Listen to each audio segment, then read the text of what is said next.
chromosomes contain the genetic material deoxyribonucleic acid. Each bead represents a gene. There are thought to be more than 500 genes on each of a cell's 46 chromosomes. On the third day of its expedition, the egg dives into an immense grotto that it will soon call home. The uterus. The egg starts by developing connections with its environment. The egg changes into an embryo. At 14 days, it is still smaller than a pinhead. In less than 4 weeks, the egg evolves from a single cell to several million perfectly organized cells. For this tiny organism is its own brilliant architect. The interaction of neurons and glial cells represents a critical period of development. This is a time when the brain is most vulnerable. Teratogens, agents such as chemicals and viruses, can reach the embryo or fetus and cause harm.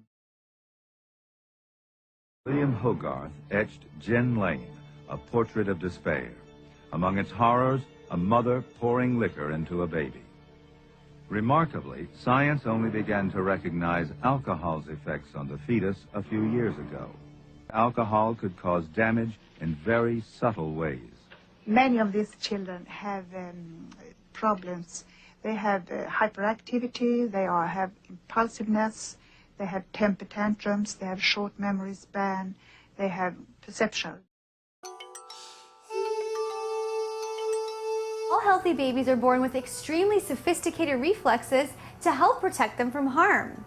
If you touch your baby's cheek lightly with your finger, your baby will move its head toward the touch, open its mouth, and attempt to suck in hopes of getting milk. When your baby is startled by a loud noise, it will respond by flinging its arms out in the hopes of grabbing onto something and preventing a fall. When your baby feels a prick of pain, it will withdraw the hurt limb and extend another one in an effort to push away whatever is causing the pain. These fantastic reflexes are just the start of all the amazing developments your baby will go through in its first year.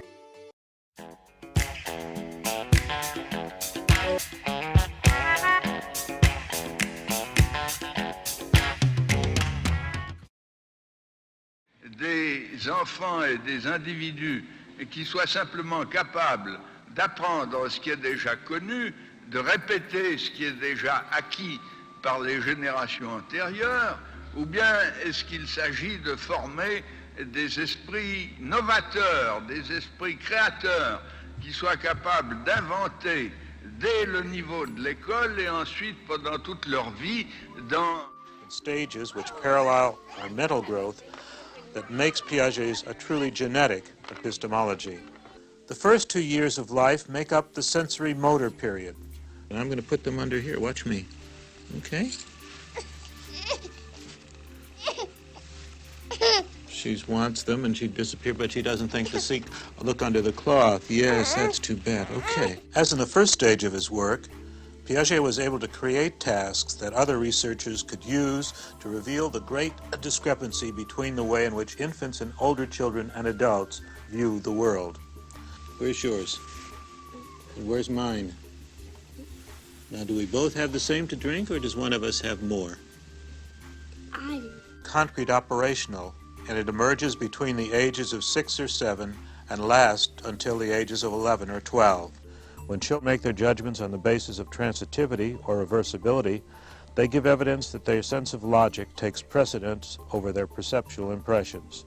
They demonstrate, therefore, that they are using concrete operation. Beginning at about the age of 11 or 12, the adolescent period, young people move into the stage of formal operations.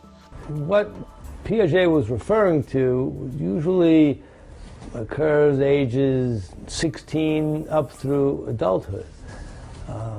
He's referring to a teenager's ability to begin to grasp the concept of abstract thought. Children before that engaging in what we call concrete thinking, or taking things literally.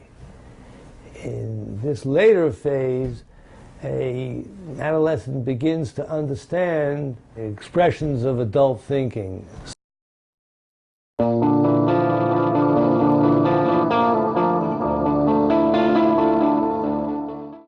Erikson's theory of development for adolescence is his theory of identity versus role confusion, which is pretty much one of the pivotal points during adolescence when an individual will go through certain experiences, do certain things, dress a certain way, do certain things, hang around with specific crowds to try to find who they are, find their identity.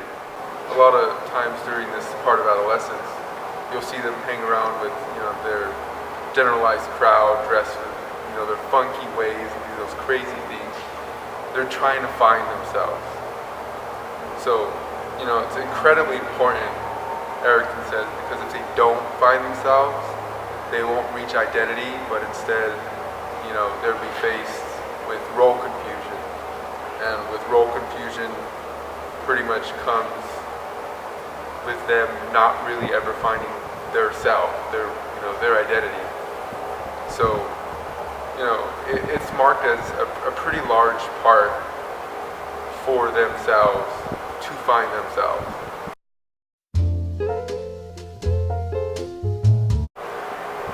The four basic parenting styles are authoritarian, which is type of do as I say type of attitude, and children have no say, just the parents do. Then there's pessimistic, which is a laid-back style. Children have no structure and no discipline. They just have the freedom to do what they want. Then there is the authoritative style, which has been found to be the most beneficial. Children have involvedness. Their parents are involved in their lives, and there's discipline when necessary. And then the last one is the uninvolved style. It's when the parents basically just give them the basic needs, which are like the shelter and food, and they have no involvement at all in their children's lives. Menopause is something that happens to women and not men, and it's when they're no longer fertile. And it happens after midlife crisis, around age 40. Men go through a midlife crisis as well, but not menopause. And then to cure menopause or to help counteract the effects of it, they can take estrogen, there's hormone therapy, but those different therapies and different treatments have been known to cause blood clots, breast cancer, stuff like that. So it's important to weigh the risks when you're thinking of the different treatments of menopause. So in 2012, it's a lot more common for women to bring in the yearly income for the home more than men. And 25% of all households in America are divorced, mostly being single moms. There's a term called the second shift for single moms. It's when they're working 40 hours a week, plus the time they spend cleaning the house, dealing with the kids, it ends up being about 90 hours per week. As you get older, there's a few theories as to why your body starts to break down. One of them is the genetic pre-programming theory, which basically says that your body has a timeline that has a stopwatch. Whatever that preset is, when it's over, that's when you're over. And then there's the wear and tear theory, the theory that from all the daily activities, years and years of stress on your body, that's what slowly deteriorates your cells and starts to send you into late adulthood, where you can suffer Alzheimer's, a few different types of mental disorders, physical disorders, all from the deterioration